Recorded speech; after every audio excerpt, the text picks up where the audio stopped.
This conference will now be recorded. This conference will now be recorded.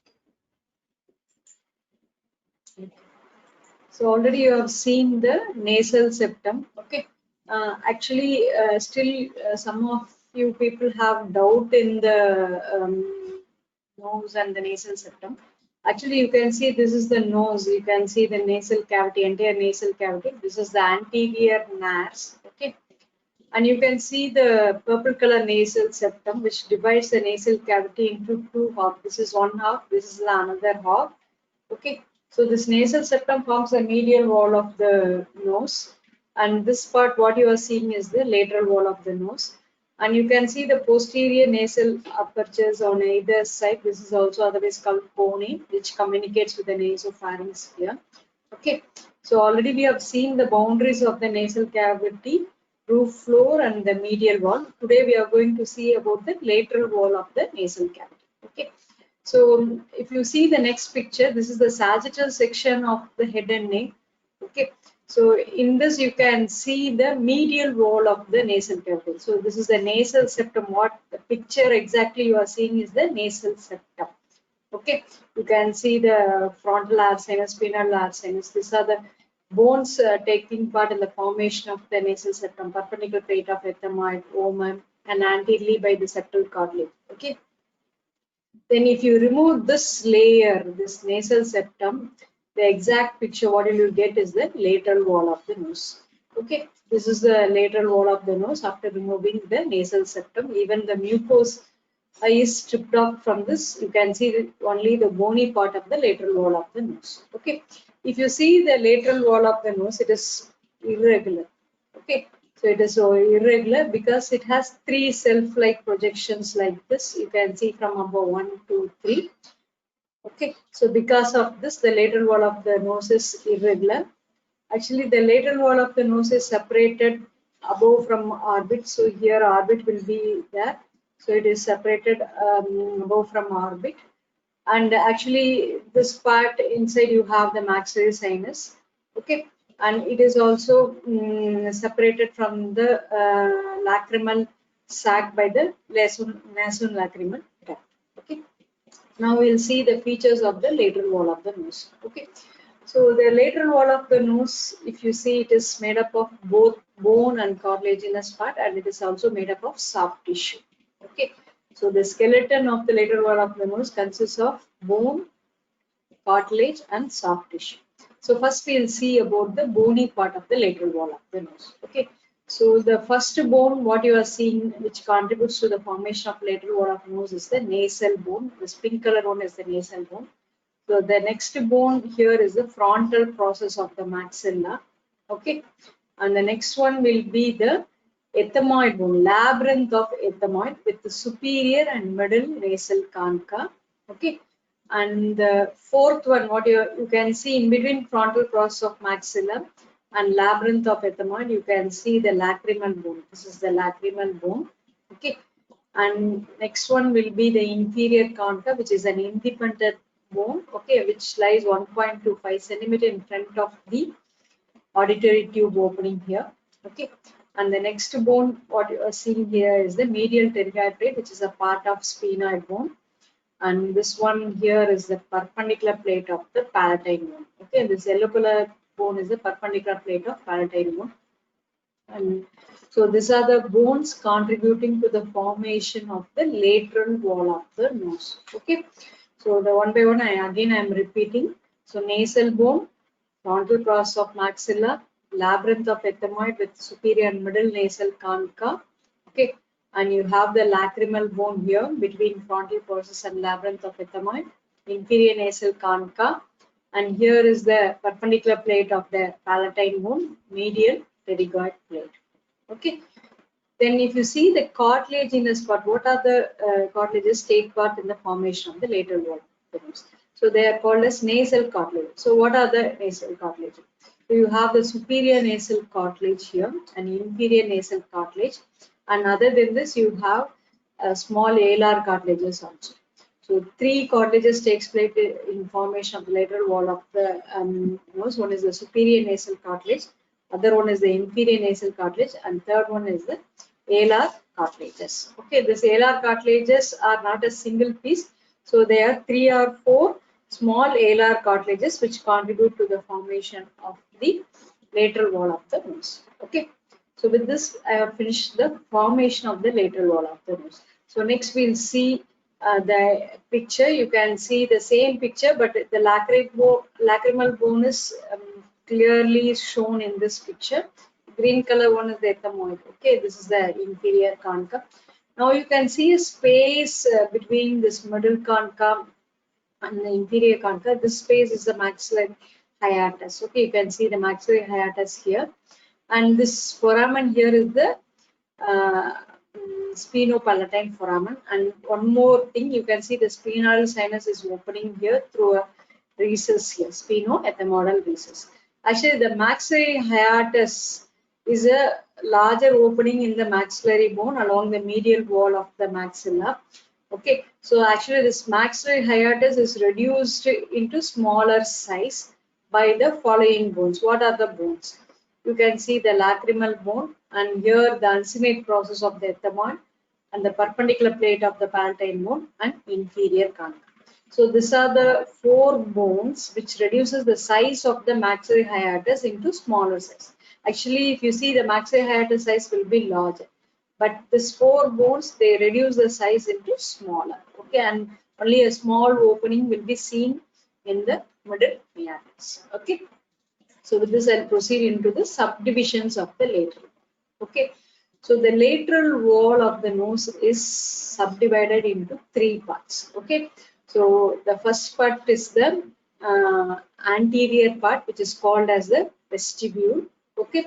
So the vestibule is lined by skin, and it is provided with the sebaceous gland, and it consists of few hairs also. These hairs are called vibrissae. Okay. So this vibrissae will filter the dust particles which is coming through air. Okay. So either it will be coughed or sneezed out, or it will be swallowed and it will be eliminated through GIT. Okay.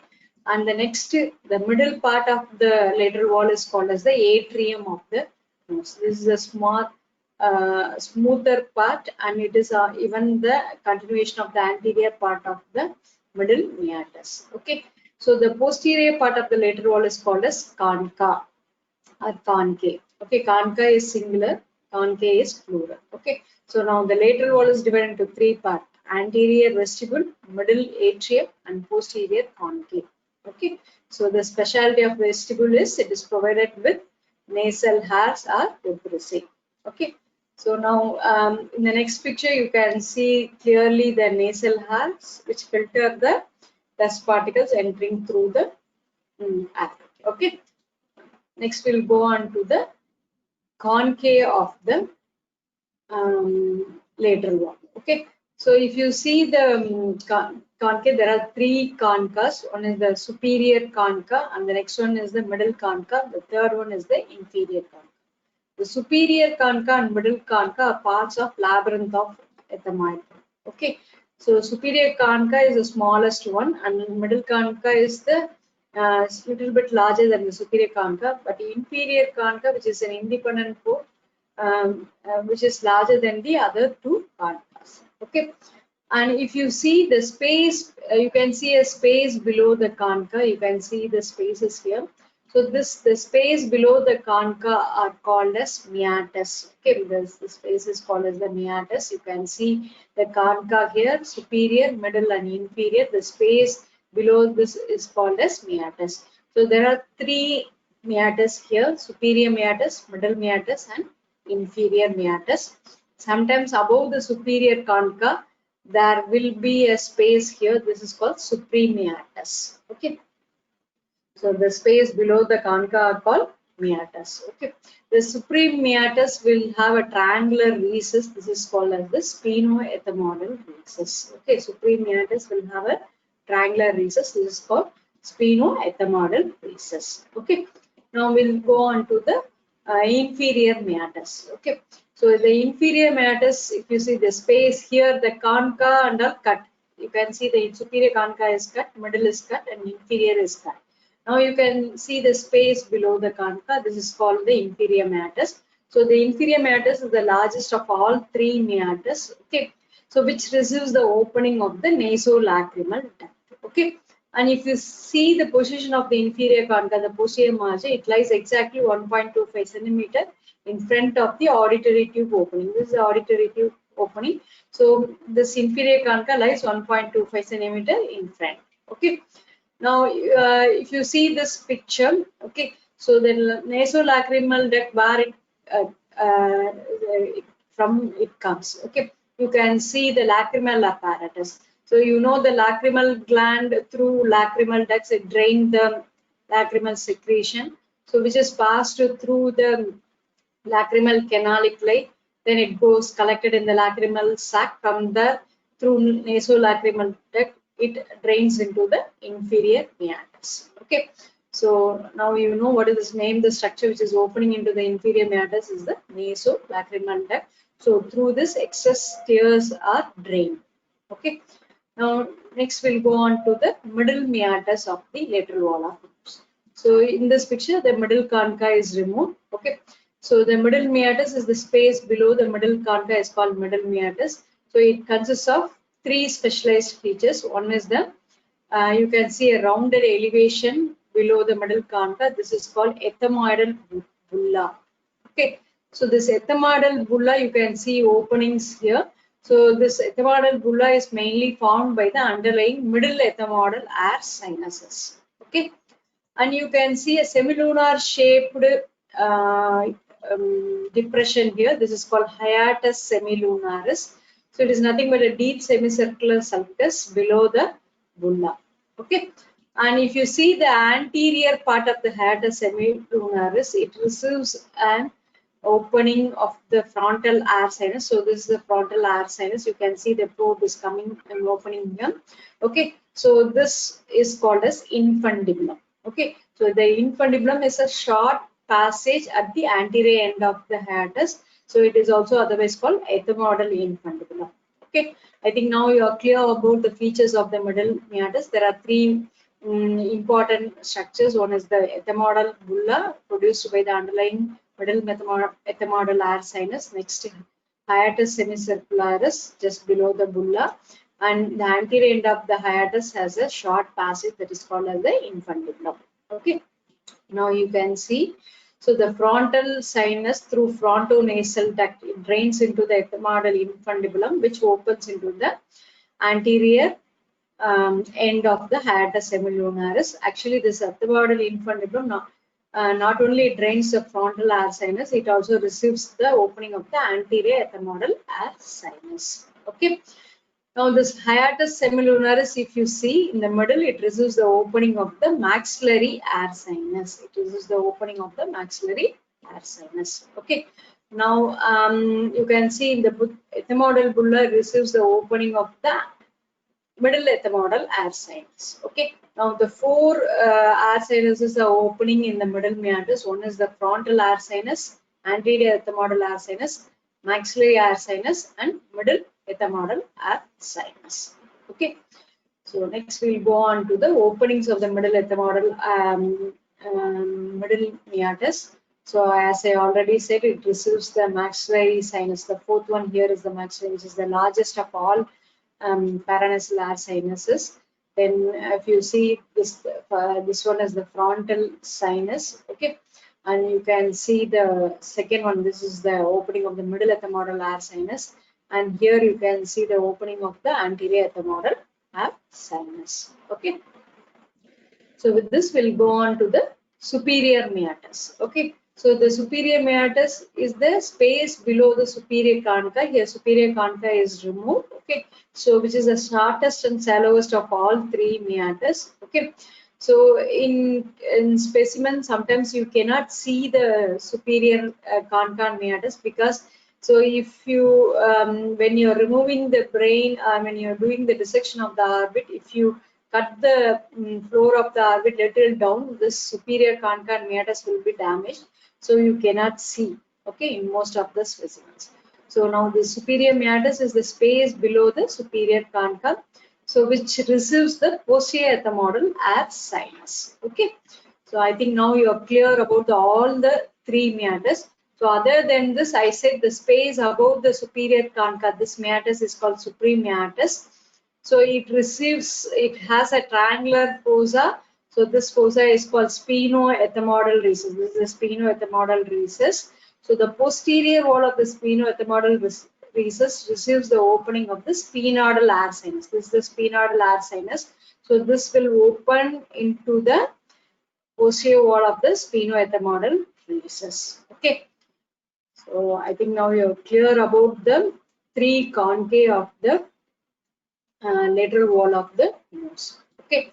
So superior concha, middle concha, inferior concha. The space below is superior meatus, middle meatus, inferior meatus. The space above the superior concha is called supreme meatus. It receives sphenoidal air sinus opening through sphenoethmoidal recess. Okay. And if you see all together, the meatuses receives what are the structures. So you know the inferior meatus, it receives the nasolacrimal duct. Middle meatus receives maxillary sinus, frontal sinus, anterior ethmoidal sinus, middle ethmoidal air sinus. Superior meatus receives posterior ethmoidal air sinus, and sphenoethmoidal recess receives sphenoidal air sinus. Okay. So with this, the concha and meatus is over. One thing I left out, that is the middle part of the lateral wall of the nose. This part is called as the atrium of the nose. Okay. So the atrium of the nose is the smooth part which is lined by respiratory epithelium. All over the lateral wall of the nose is lined by respiratory epithelium, except the roof here, which is lined by the olfactory epithelium. The vestibule is lined by the skin. Okay, is provided with hair. Okay, and you can see a fold which separates the vestibule from the atrium. So this is called as the agar nasae. And one more fold you can see which separates the middle meatus from the atrium. This is called as the Lyman nasae. So this fold is called agar nasae. This fold is called as the Lyman nasae. Okay, I think now you are clear about the subdivisions of the lateral wall. Three part: vestibule, atrium, and concha. Okay. So with this, I'll proceed into the blood supply of the lateral wall of the nose. So like nasal septum, here also you divide the lateral wall of the nose into four quadrants by drawing one vertical line in the middle and one horizontal line in the middle. Okay, you divide this into four quadrants. So the anterosuperior quadrant, here it is supplied by the anterior ethmoidal artery, which is a branch of ophthalmic artery, this nasociliary artery. Then the posterior superior quadrant is supplied by the sphenopalatine artery. Okay, and the antero-inferior part of the lateral wall of the nose is supplied by branches of facial artery. There is alar branches of facial artery and branches of the greater palatine artery. Okay, and the posterior inferior quadrant is supplied by the branches of the greater palatine artery. So this both sphenopalatine, greater palatine are branches of the maxillary artery, third part of maxillary artery. Okay. So in the next picture, you can see the same thing. This is the anterior ethmoidal artery, and you can see the branch of facial and greater palatine arteries. So the greater palatine artery, it enters the nasal cavity through a foramen here called incisive foramen. Okay. So through sphenopalatine foramen, the sphenopalatine artery enters the lateral wall of the nose. Okay. Posterior ethmoidal artery supplies a small part near the roof here. Okay, so the major contribution from the anterior ethmoidal and all other this four branches. Okay, so with this we'll go on to the venous drainage. So here the veins form a plexus. Okay, so the anterior part of the venous plexus from the lateral wall drains into facial vein. The posterior part drains into retropharyngeal vein and pterygoid venous plexus here. Okay, and through perineural sheath, this veins will communicate with the cavernous sinus through inferior cerebral vein, and it also communicates with the nasal vein through foramen cecum into cerebral veins. Okay, so next we'll see about the lymphatic drainage of the lateral wall of the nose. So for lymphatic drainage, you divide the lateral wall of the nose into two half, anterior half and posterior half. Anterior half drains into submandibular lymph node. Posterior half drains into retropharyngeal and upper deep cervical lymph node. Okay. So next we'll go on to the nerve supply. Okay. So the nerve supply here also, the lateral lobe has a both sensory and general sensory. There is special sensory and general sensory. The special sensory is the sense of smell that is carried by the olfactory nerve in the olfactory zone, that is in the roof of the lateral wall of the nose. So which passes through the tubiform plate of ethmoid and forms an olfactory bulb. And this is the olfactory tract. Then it divides into striae. Okay. Then if you see the general sense, here also you divide this into 4 quadrants: anterosuperior, anteroinferior, posterosuperior and posterior-inferior. So the anterosuperior quadrant is supplied by anterior ethmoidal nerve, which in turn is a branch of the ophthalmic nerve. Okay, and anteroinferior quadrant is supplied by the anterior superior alveolar nerve, which is a branch of the maxillary nerve, otherwise infraorbital nerve. Okay, then posterior-superior quadrant is supplied by branches from the pterygopalatine ganglion. This is the pterygopalatine fossa. You can see the maxillary nerve. This is the communicating branch from the maxillary nerve. Okay, you can see the pterygopalatine ganglion. So the posterior superior lateral nasal branch of pterygopalatine ganglion supplies the posterior superior quadrant, and the posterior inferior quadrant is supplied by the greater palatine nerve, or it is otherwise called anterior palatine nerve. Okay, so you know the corresponding nerve supply for the medial wall. So the posterior superior quadrant is supplied again by the posterior superior medial nasal branch. In nasal septum, it is medial nasal branch. Here it is lateral nasal branch. So that is the major difference. Here anterior ethmoidal nerve only. Anteroinferior quadrant, there it is supplied by greater palatine nerve and branches from the infraorbital nerve. Okay. So I think now you are clear about the sensory nerve supply. Okay, and it also has some secretomotor supply, because the you know the respiratory epithelium is provided with mucus gland and serous gland. Usually the serous gland, it secretes serous secretion which entraps the dust particle.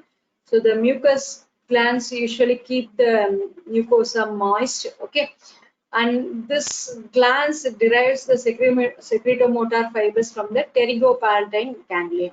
Okay, so the vasomotor fibers are mainly derived from the sympathetic nervous system. Okay, so with this I'll finish the nerve supply of the lateral wall of the nose. So we'll go on to the applied anatomy of the lateral wall of the nose. Okay, so actually if you see, you can see the polypoidal masses seen in the lateral wall of the nose. That is nothing but the overgrowth of the mucosa. So this is mainly due to allergic rhinitis. So in chronic allergic rhinitis, the mucosa undergoes excess growth and it forms nasal polyps. So this will be hanging in the nose, and it can be viewed like this through speculum. You can see. So it looks like a grape-like mass, smooth glistening grape-like mass. Okay, it is insensitive to probing, and it will not bleed on touch. Okay, and usually it will be multiple and bilateral, and it causes the broadening of the nose, and you can see the intercanthal distance will be increased. Okay, so if you see a patient like this, you suspect the nasal polyp. Okay, so nasal polyp can be treated only by removing the nasal polyp. Otherwise, no other thing we cannot cure with the medications. Okay. So next thing, in case of allergic rhinitis or chronic sinusitis, this inferior turbinate. Inferior turbinate is otherwise called inferior concha. Usually the surgeons, they will call the concha as turbinate. Okay, so in anatomy we are using concha, but the surgeons, they will use the term turbinate. Okay, so the inferior concha undergo hypertrophy. So this occurs mainly in allergic rhinitis and chronic sinusitis. You can see the inferior turbinate hypertrophy. This will obstruct the airway, so the patient will have blocked nose. Okay, so usually this can be treated by antihistamines. Okay, and we can do steam inhalation. Okay, we can do pranayama to treat this condition. Okay, and you can see the cadaveric image showing the nasal septum here. Okay, so this is the same picture what yesterday I have shown you. You can see the nasal septum. This is the sagittal section of the head and neck. You can see the nasal septum here. This is the nose. Okay, you can see the tip of the nose here. Okay, this is the upper lip. You can even see the upper teeth here. This is a hard palate. Okay, and you can see the nasal septum. So you can see a strip of mucosa is removed near the roof of the nasal septum. You can see the olfactory nerve root that's here. Okay, and after removing the nasal septum, you can see the lateral wall of the nose. You can clearly see a picture like this in the cadaveric specimen. So this is the frontal air sinus, sphenoidal air sinus. You can see the vestibule provided with hair, and this is the agar nasi. This part is called as the atrium, and this is the Lyman nasi. Okay, and you can see here the concha, superior concha, middle concha, and the inferior concha. The space below that here is this superior meatus, middle meatus, and inferior meatus. Okay, you can see the opening of the nasolacrimal duct. It's shown as a you can see with the probe, blue color probe here shows the opening of the nasolacrimal duct. Okay, so now this is called as the agar nasi, and this is called as Lyman nasi. Okay, so now I think we will go on to the next picture. So same picture, you can see the auditory tube opening. I told the distance between these two is the 1.25 centimeter. You can clearly see the sphenoidal air sinus. So now here this space is the sphenoethmoidal nasus. Okay. So this is the nasopharynx. Here is the nasopharynx here. Okay, this part is the oropharynx. You can see the hard palate, soft palate, tongue. You can see the tongue. Okay. So with this, I'll finish the class. If you have any doubt, okay, you can clarify.